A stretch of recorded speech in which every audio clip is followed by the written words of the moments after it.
It seems the question is rephrased by how to make teachers use a platform. And the answer here is have many very good resources that are reusable in different formats that can be adapted after teachers' needs. But then the question is what is very good and how will teachers then navigate through the platform? And what is ready to use? Ready to use can be more convenient for teachers. What is also meant by different formats?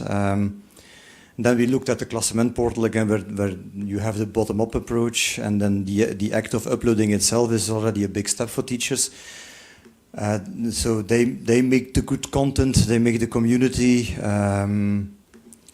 At classement, we also sometimes have the question, I can't find what I want, or there's no content for my subject, and then we always answer, well, do something yourself, start with it, and that's how it started 20 years ago. You need to start with something, and as soon as you have some content coming from teachers, other teachers will add to it. And another advice given here was to support grassroots initiatives with a long-term vision, not starting every 5 years with a new project.